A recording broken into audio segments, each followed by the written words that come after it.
Welcome to another episode of the Behind the Adventure Show. My name is Danielle, I'm Calvin.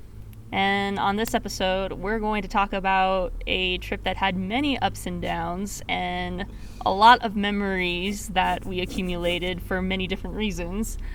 Our trip to Lassen Volcanic National Park.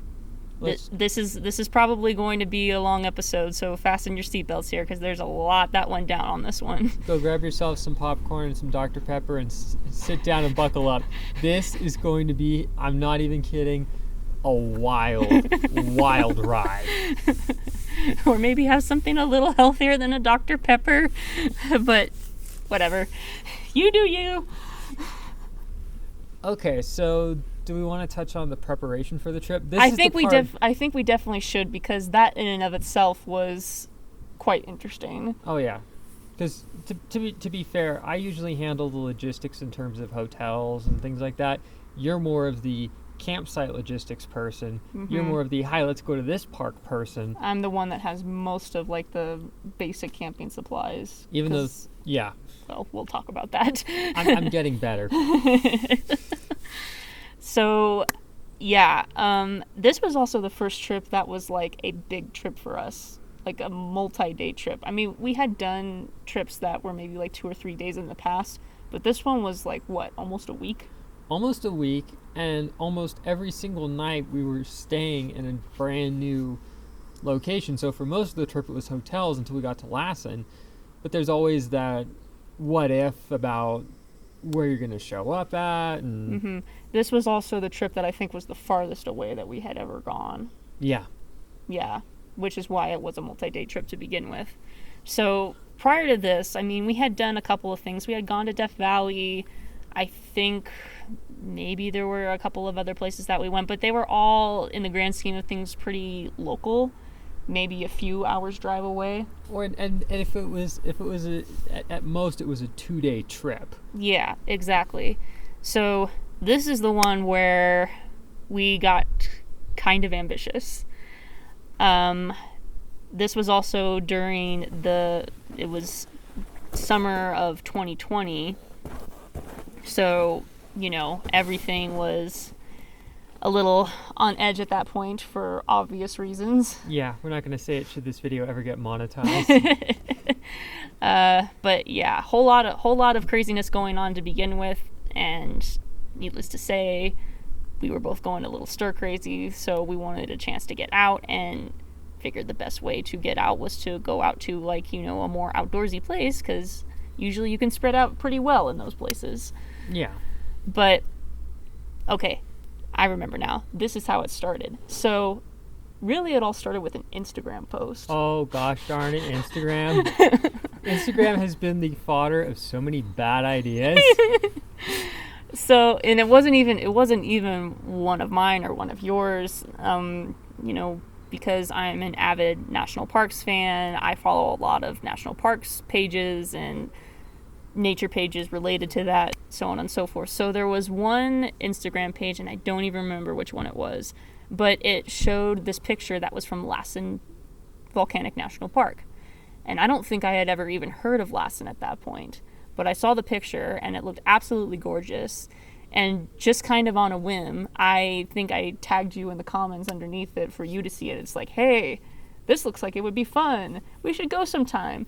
Having no plans and no idea that we were actually going to do it, and do it so soon after that happened.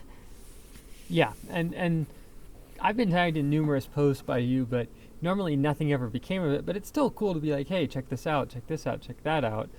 But yeah. Mm-hmm.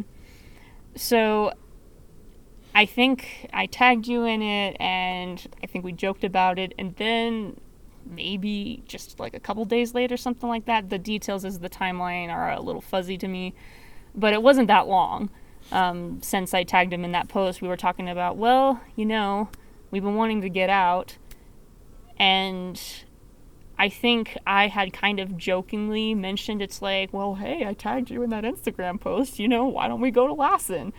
And then you basically messaged back saying, yeah, you know what, maybe we should do that. Why don't we do it? And I was thinking, wait, are you serious? I don't joke around when it comes to things like that. I mean, that's a long drive, you know? Like, are you for real on this time? It's like, this is going to take a lot of planning. Lo and behold, though. So after we did our usual last minute, oh, hey, this looks cool, we should go there and do that, the original plan was Danielle was just going to take Amtrak from Simi, where you're at, up to Salinas, where I'm at. And the idea being is, okay, hey, you don't have to drive, you don't have to worry about that. You're just going to, Amtrak's pretty chill when it comes to bringing, a lot of stuff on board. Don't really give a crap.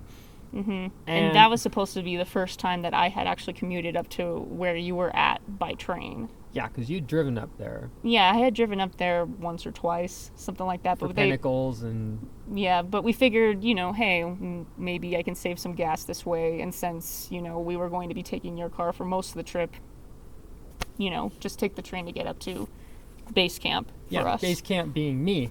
So I remember that morning, I ran over to Morgan Hill because that's where my bank is at, and there's a Trader Joe's up there, which is about half an hour-ish north of where I'm at in Salinas.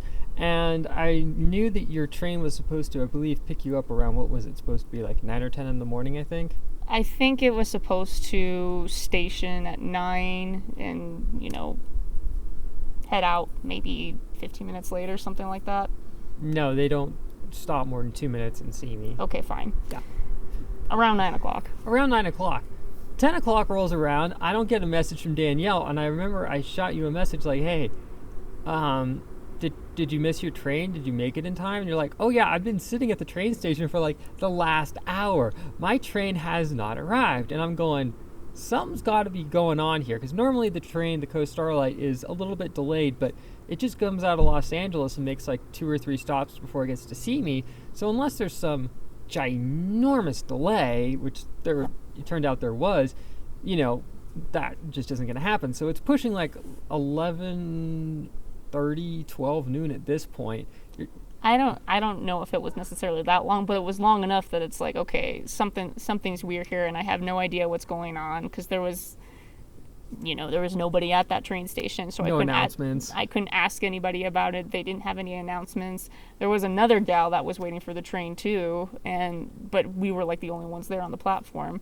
And then my mom, bless her heart, because she dropped me off at the train station, but she actually, and I didn't know she did this, she actually waited because she wanted to make sure that I got on the train. And then when I kept sitting there, I don't know if she called me or she messaged me or what, but she was double checking. So when is your train supposed to arrive? It's like, well, it was technically supposed to be here like half an hour, 40 minutes ago. So yeah, I don't exactly know what's going on. So then you and I were messaging back and forth. I got on the computer because I could look up where the train was, and I noticed that it and a Pacific Surfliner were stopped, and they'd been stopped for a while. So I get on Twitter and I see the Pacific Surfliner had reported a trespasser strike, which is code for long delay. So I got on the phone with you really quick, and I'm like, hey, it's totally up to you. The train's hit somebody. It's probably going to be delayed at least another 45 minutes to an hour.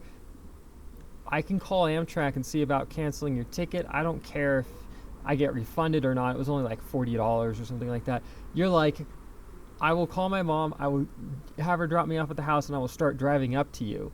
So I remember then I get on the phone with Amtrak. I get this super sweet lady on the phone, and I explain to her, hey, I was wondering, can I cancel a ticket that I've purchased for a friend of mine? She was going to catch the train, but the train hit somebody on the tracks, and it's going to be delayed. She's like, oh yeah, I can totally do that. I know, I can totally refund your ticket as well. Don't even worry about it. And I was like, thank you. Like, she was super sweet, super nice, totally, like, don't even worry about it. Because I explained that my friend was going to be able to, drive on up. She goes, yeah, I can totally cancel it. Don't worry about it. Have a great day. Thank you so much. Got back to you and said, yeah, your ticket's canceled. Because that way, in case somebody wanted to ride the train, I knew that a seat would be available. Right. Because your ticket was already pre-booked, and getting the money refunded was icing on the cake. Kudos to Amtrak for that.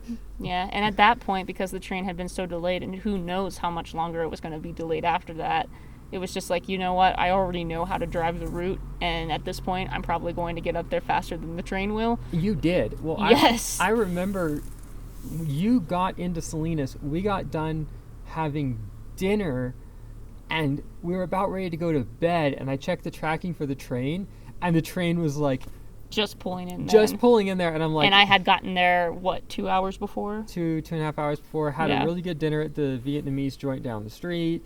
I think we had maybe even grabbed some supplies.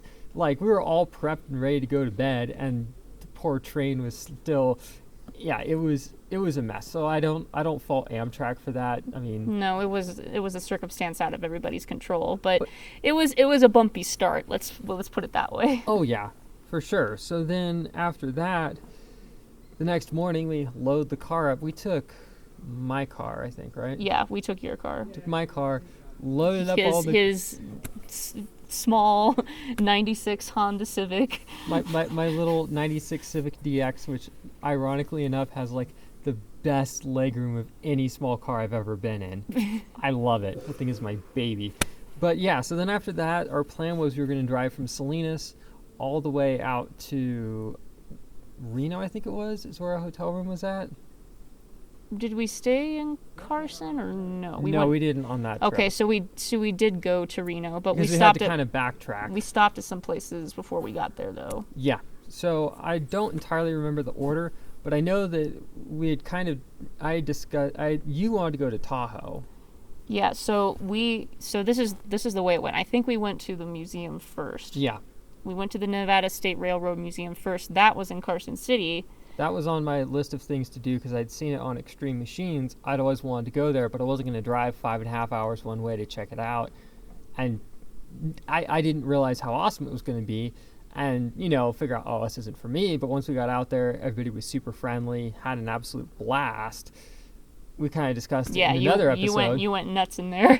And all the volunteers, were super nice and friendly. And, oh, you want to film this? And it was just like, man, you guys are like genuinely friendly. I love this. And I instantly fell in love with the museum after that. Yeah, definitely. So then it was after that, I think we headed up to Reno. Yeah. And one thing that is something to note is whenever we have gone on these multi-day trips, especially trips where we have to stay in a hotel instead of camping, we always go basically as cheap as possible while still being in livable conditions, of course. No free cockroaches included. No. Because I'm of the mind, and I think Calvin would agree with me on this, that we don't want to spend all our money on a place that we're going to stay at for one night. We'd rather spend our money on either experiences or good food. Or both. Or most of the time it's both.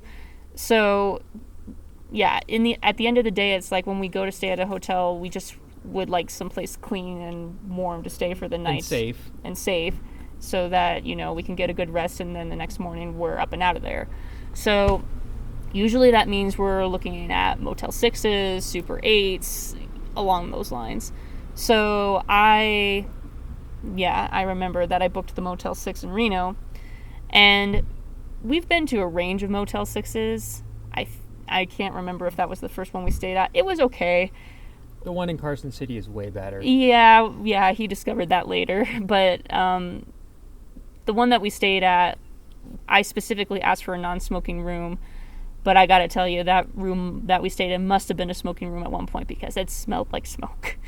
Other than that, though, it was clean. So couldn't really complain much there. We survived the night. And then you found that really killer Italian joint. Yeah, that joint that we stopped at and we felt like we were underdressed, but they still let us eat there anyway. Oh, they didn't care.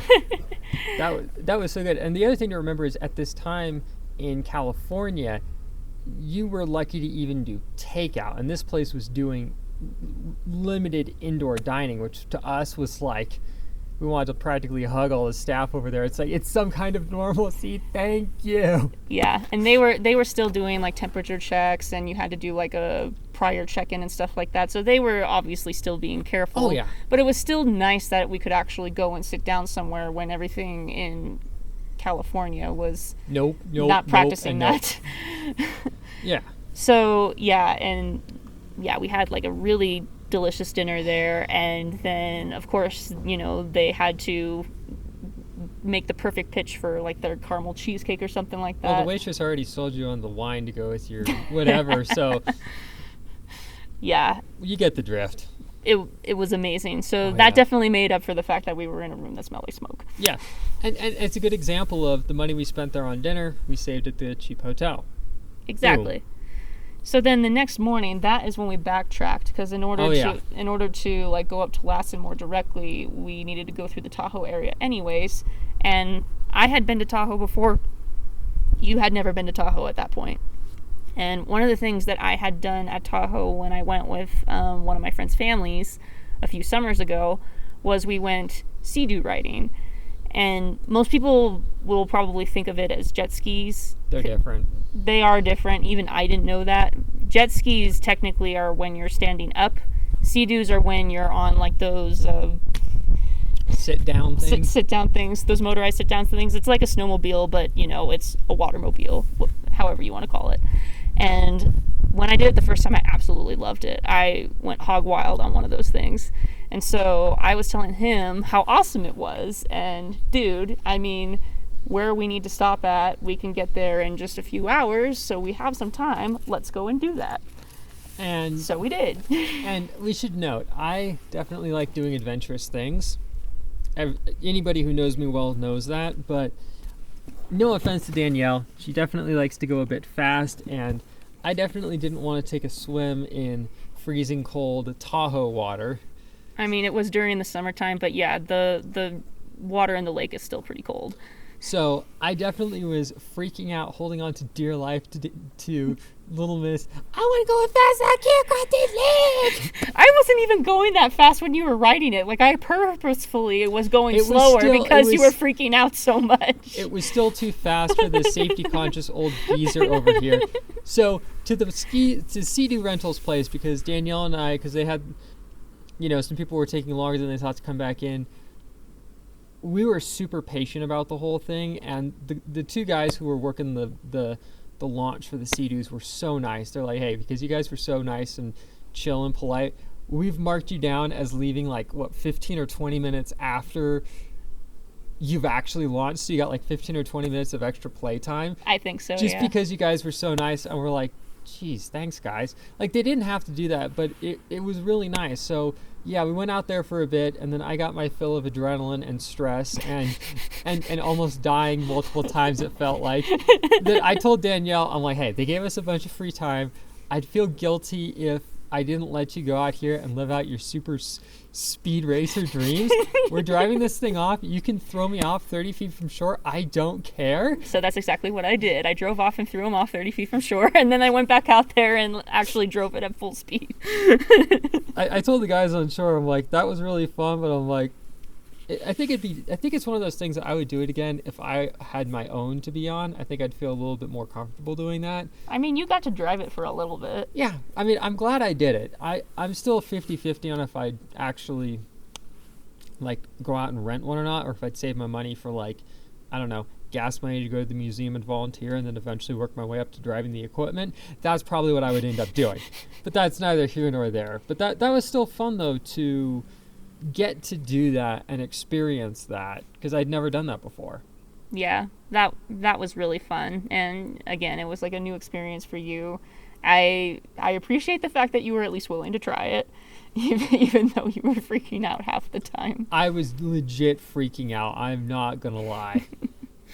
So after we did that, then we were driving up to, what was our next stop? I can't remember. I know we stopped in Susanville for dinner. That was on our way to... Were we going straight to Lassen after that? I believe so. Okay. Because it was a drive. Okay, that would make sense. So yeah, we stopped in Susanville to eat, and it was when we were there that things were starting to get a little smoky in our area. There was a large fire burning in the area, and I remember we were eating dinner outside, and there was literally ash falling from the sky.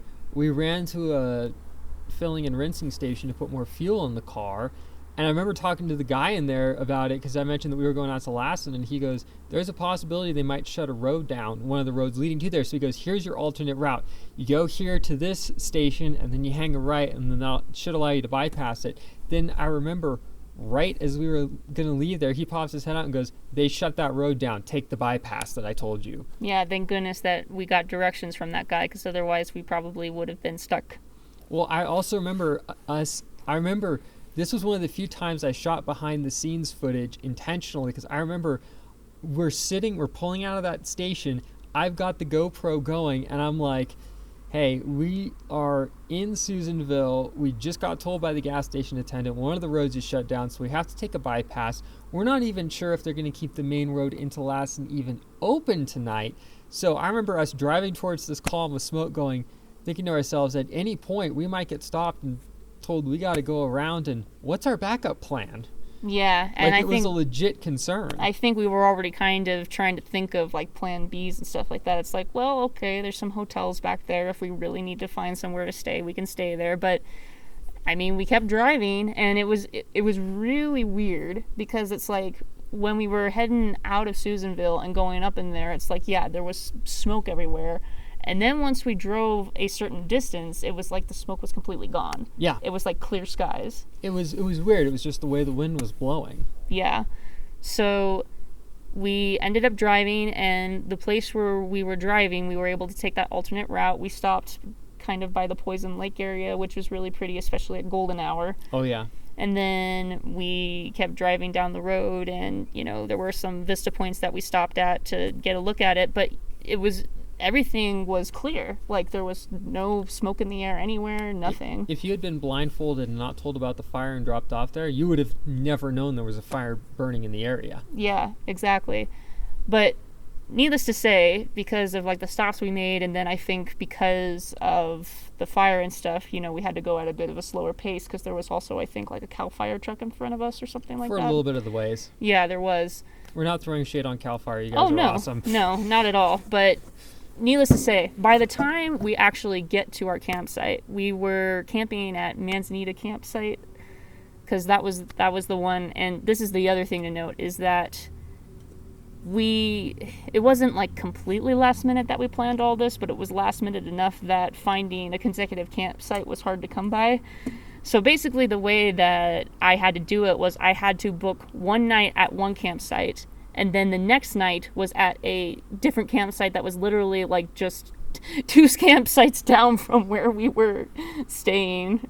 So basically what we would have to do is we would have to move all our stuff down like 2 notches to our next campsite, because that was all that I could book. Well, we weren't also, to be fair, we weren't the only people that had to do that, because wasn't there like another couple that had to like move their tent down the road at one point too, I think?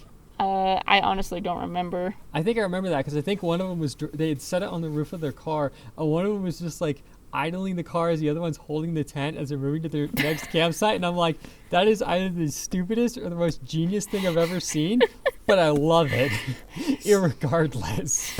So we will touch on that later, because that's also a story. But needless to say, we finally made it to our campsite. But by the time we made it to our campsite, it's basically dark, or it's twilight and almost dark. I think we pretty much built it under my car's headlights. We did, because, yeah, by the time we made it to our campsite, it was dark, and so we had to set up the tent in the dark and get everything packed in the dark. And it wasn't horrible, but it was also not necessarily the most ideal of circumstances that we wanted. But, you know, we rolled with it. So we get everything set up, and then the next day it's like, okay, let's go explore Lassen. And it was, oh gosh, for being a park that I had never heard of before this trip, it was absolutely amazing. I mean, in one sense, it looks a lot similar to other parks, kind of like Kings Canyon and Yosemite, because it's got the mountainous areas, it's got the pine trees everywhere. But the thing that makes Lassen unique is that it's also got the volcanic elements. Like, there is that hike that we did to Bumpus Hell, which is like a whole my gosh, hot pools. It's like a miniature version of the bubbling pools at Yellowstone. For those of you who don't know Calvin speak, that's supposed to be Yellowstone. Yes. Yeah, so there's like these, you know, bubbling hot pools, and then there was like another place where there was like the mud pots, and those were also really cool. They didn't smell the greatest, but it was still really cool to see them. But yeah, absolutely beautiful scenery.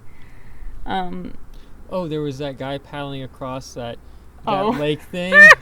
near Bumpus Hell. That wasn't Bumpus Hell. Okay. That was Lake Helen. Okay. Which was also very beautiful. There were so many lakes at Lassen, and I was going bananas because I love lakes. We did a whole video on it. Call it the Lakes of Lassen. Oh yes, we did.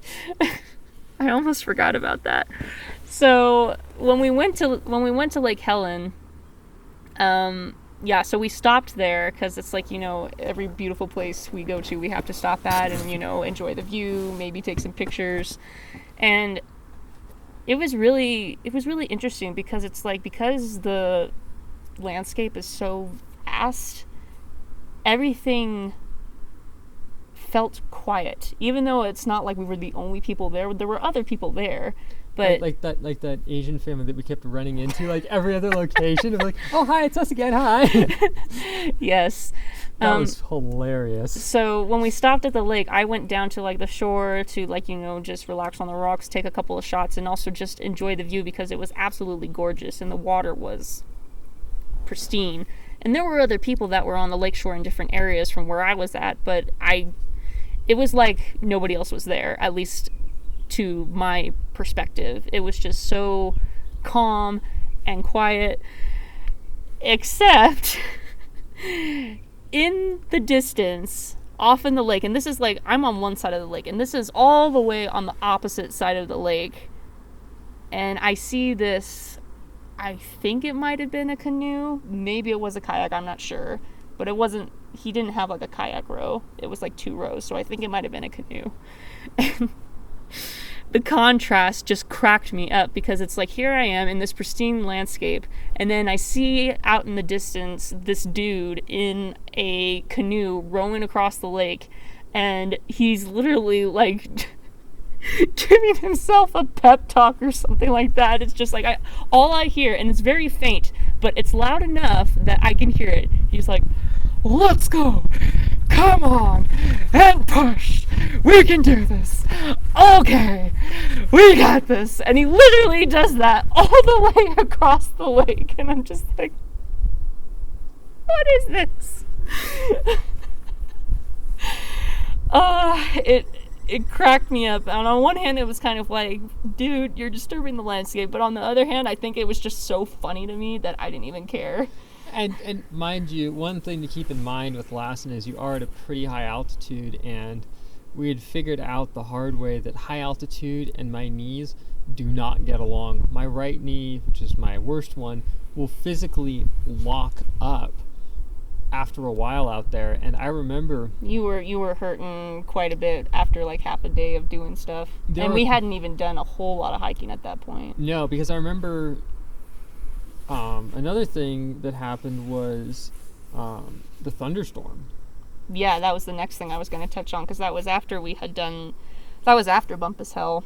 Because I remember I was going to like go down part of the way with you to some lake or something just to check it out, and then we get partway down and my knee locks up, and then all of a sudden there's thunder in the sky. Because we're at high altitude, you have to be extremely careful. So I remembered from watching Wonders of Weather and watching, I think it's David Stillings, the crazy Florida man lightning photographer guy.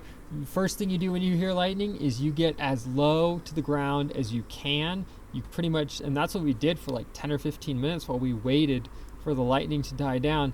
Made a beeline back for the car and then just waited it out for like, what, about an hour?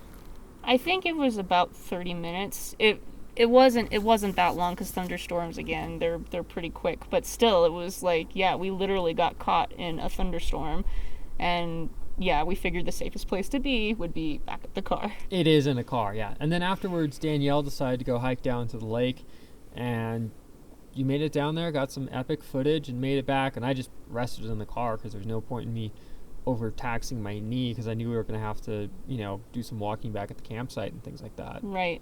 And that was also, I think, the first time I had done, let's see, was it? Yeah.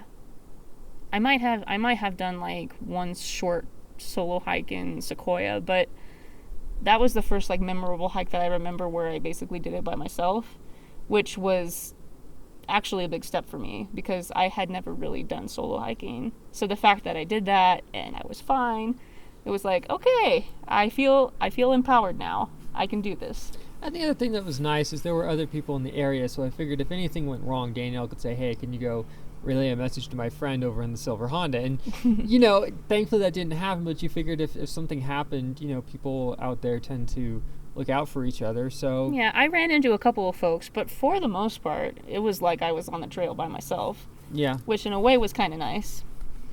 But yeah, that was fun. Especially because I think part of it was because I went like right after the thunderstorm had Oh, cleared. and everybody was still all cowering in their cars. Probably, or people had left to go do something else. Which I don't blame them. So the fact that I went like right after the thunderstorm had cleared meant that it wasn't super crowded. So it was really nice.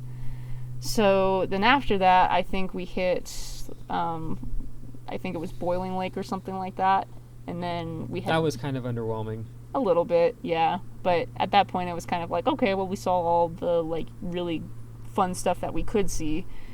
And then we headed back to our campsite. And apparently, the thunderstorm, or at least part of it, must have gone through our campsite because the tent was a little wet when we got back. It wasn't anything bad, and it was mostly on the outside, so we didn't have to worry about being wet while we were sleeping. But, yeah, it was like, oh, it must have rained through here. We realized, oh yeah, weather does happen. Whoops.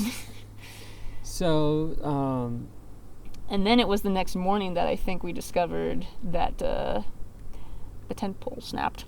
Oh yeah, so in our fun escapade of moving the tent, when we were putting it all away, is when we discovered, oh, one of the tent poles has failed.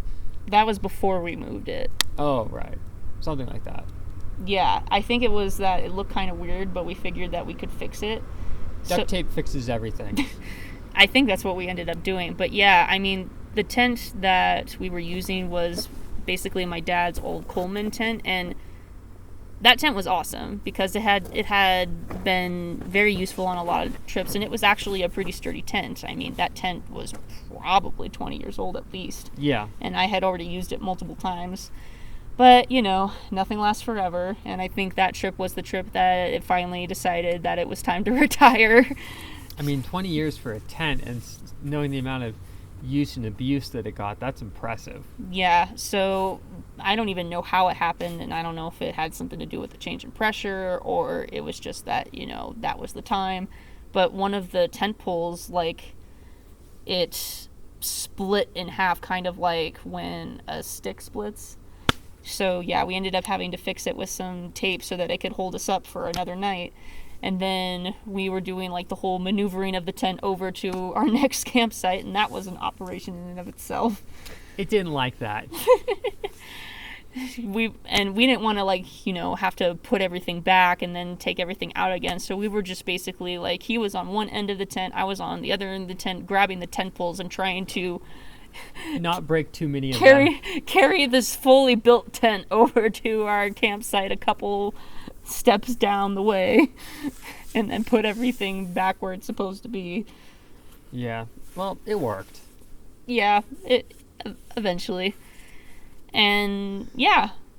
So then while we were out there, we kind of filmed.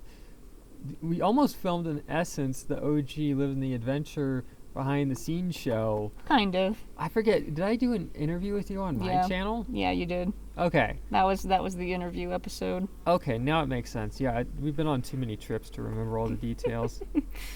So then what happened? Oh yeah, so then the next morning, well, the thing to remember is the day before, like we had said, you couldn't tell that there was any fire, any smoke.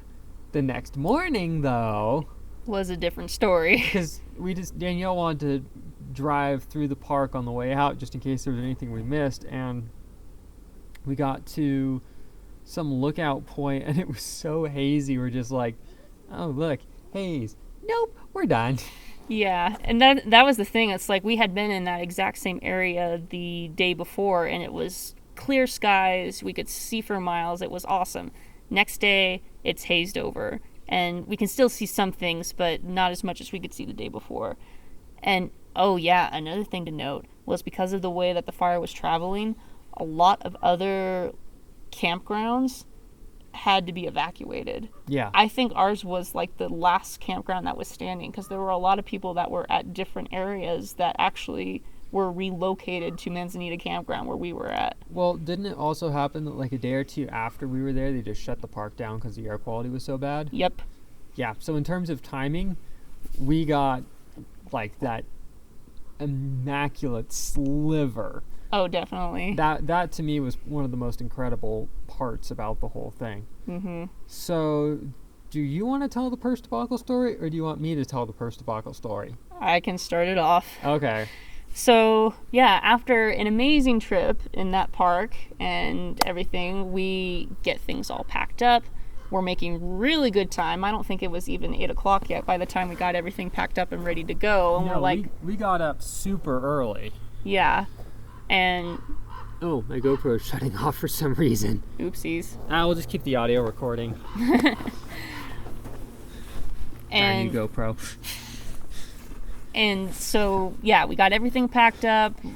I scanned the campsite like I usually do to make sure that we hadn't forgotten anything. And we're off.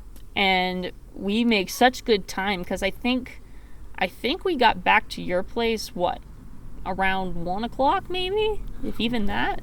We got back insanely early. Yeah, like we were making such good timing that at that point, because I wasn't sure whether or not I was going to stay one more night before I drove back home, or if I was going to drive back home that same night. Yeah, because we made it back so early, you're like, shoot, I can make it home, figure of speech, in time for dinner if I left in an hour. Yeah, exactly. And the other thing to note is that because this was during the summertime, I also had basically like a side business, if you will, where I taught swim lessons. And there were a couple of clients that I was going to start with over the weekend following the trip. So I had a little bit of a deadline as far as when I needed to get down, but you know, I had a little bit of wiggle room. But anyways, we get back to your place, like... Oh, camera's too hot. Okay, we'll just keep the audio recorder going. Oh well. We get back to your place like really early, and at that point it's like, well, sweet, I can pack up my stuff, I can load it up in the car, and I can head back down. Except I can't get into my car because I can't find my keys. And my keys I put in my purse. And I can't find my purse either. So what happens is we get back and Danielle is, downloading the car, and she's like, I can't find my purse. And I'm like, okay. Normally me, who's the one who freaks out, is like, okay, let's stay calm, Calvin. Let's make sure it's not just shoved in a hamper bag by accident because we were rushing in the morning, And I wasn't panicking right away yet either. I figured, well, it has to be in here somewhere. I'm sure that I packed everything, so I must just not be looking in the right place. So I triple checked or quadruple checked all of our luggage. Nothing. And it wasn't there. We Point, that's when I was panicking. We stripped my poor little car apart. It ain't in there either, because sometimes things slide under the seat, things like that. Nope, not there. So then I'm like, okay, well, do you want to try calling the ranger station over there? Yeah, at that point, it's like, it had to be back in Lassen, I realized, because it's like, it's not in the car. We didn't stop at anywhere else on the way home. Well, I stopped really quick at an Arco in Oroville to top off my car, but Danielle stayed in the car, so there's no way it could be there. Yeah, and at that point, it's just like, well, great, this is a problem. So, yeah, I think I tried to call the ranger station, and I couldn't get through because of the fire interference. The fire, we think, burned through some of the telephone lines, so then Danielle gets on the phone with her dad, and one of the options was I could have tried to get you an Amtrak ticket and send you home on the next bus or train, but you had a ton of camping gear with you, which was going to be kind of bulky. So I remember I had taken a couple extra days off work, and I was kind of like, okay, you know what? Let's double check. It's not here. The car is going to be safe staying up here. So I remember we went and got Mod Pizza for dinner. Yeah, and I also resorted because, I'm not on Twitter for obvious reasons, but because you had Twitter, I basically went on to your account with your permission, Oh, obviously. yeah. No, she just stole my phone and I'm just kidding. And was like messaging like, you know, the Last in Twitter page asking if anybody had seen a purse because I was that desperate. Yeah. And it never hurts to do that, you know. So, yeah, so then after dinner, we piled in the car and drove another couple of hours to get down to your parents' place. Ruck About up 4.5 to 5 hours, yes. ruck up around midnight, and your dad takes a look at me and says, "You're spending the night here." Even though Danielle's place is only half an hour from my parents' house, we were just so tired. It wasn't even safe to drive the half an hour to my parents' house. So I just crashed over at your place, and then the next morning, My dad basically like got all of the spare keys that well, we it was had. a couple days later, actually. Maybe. It wasn't too far. It wasn't too much later, though. A couple days later. Yeah, it couldn't have been more than a day or two because, again, there was like that deadline. Yeah. Or actually, no. I think it was, no, because we waited until after my swim lessons to go back up. You ended up having to drive me since Yeah. I didn't have a car. And somehow the footage I cannot for the life of me find the footage. I'll have to see if it's buried on some old hard drive somewhere. But we actually shot footage because your dad had found literally every single key for a vehicle that he could find in the house, because we figured if we're going to do all of this, we might as well, short of calling a locksmith, because there's ways that they can kind of figure out which key was, short of doing that,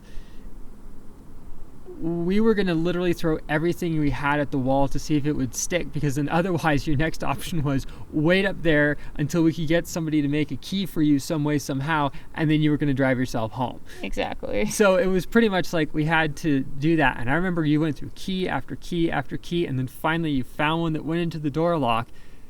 You're able to turn the thing, and the door opens, and you're like, oh my gosh, I think I stick the key in the ignition, and then vroom, over goes the Toyota, and you just like freak out on camera. And I'm just standing there like, I was having a hallelujah moment at that point because it's just like I was so relieved that we found the spare key to my car. hey, you know, and then the best part was, what was it, like 2.5 weeks later, you send me a message?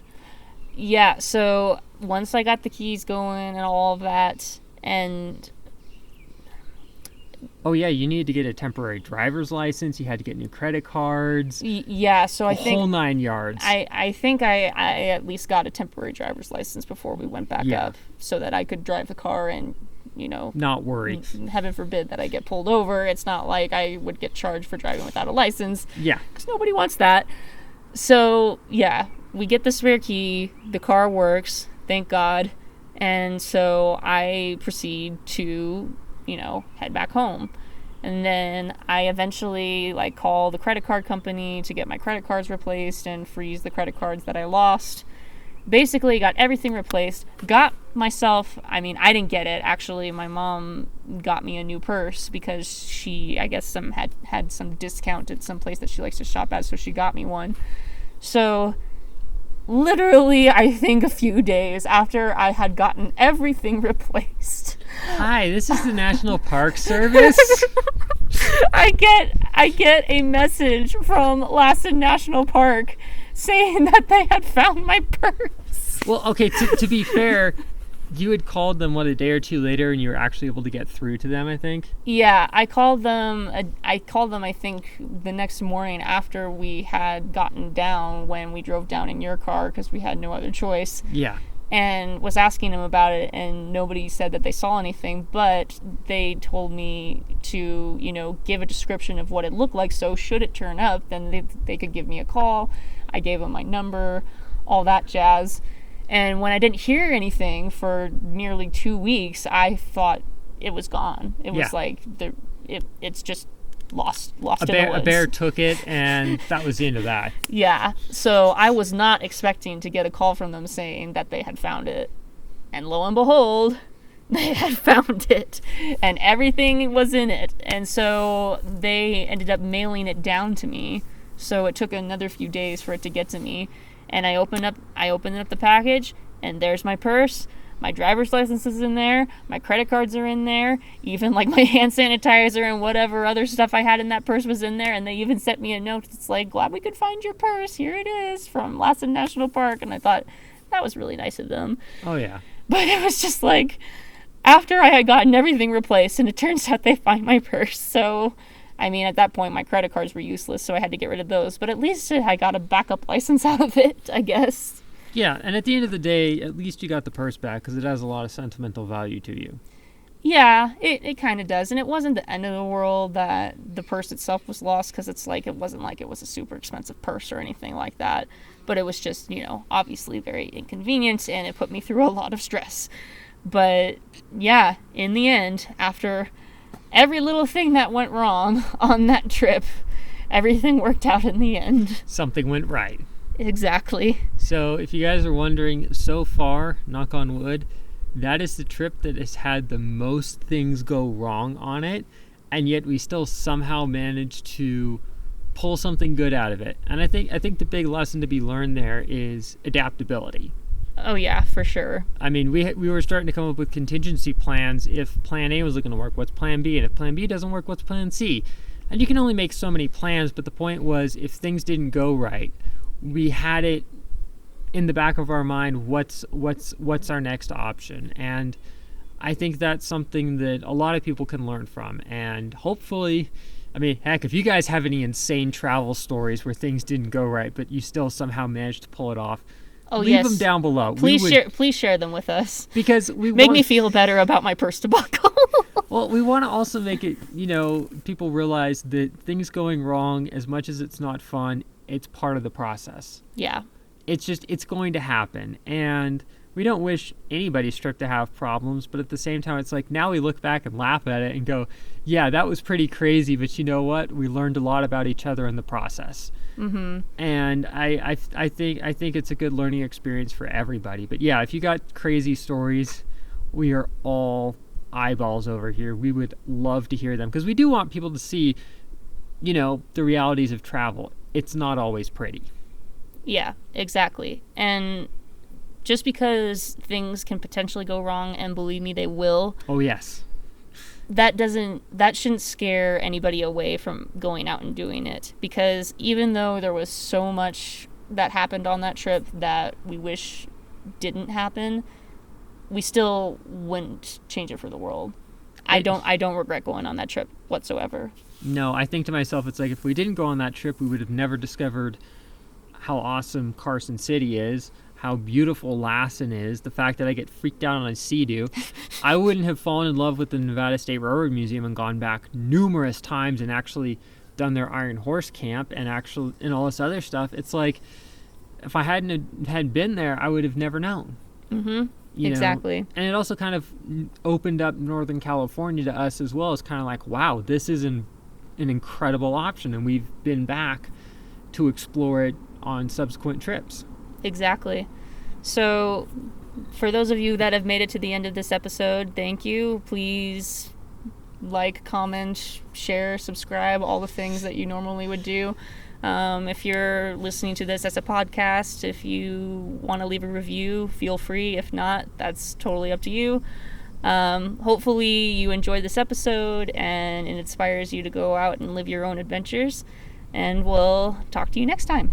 See you later. Oh, and sorry about the GoPro overheating. Okay, bye. Bye.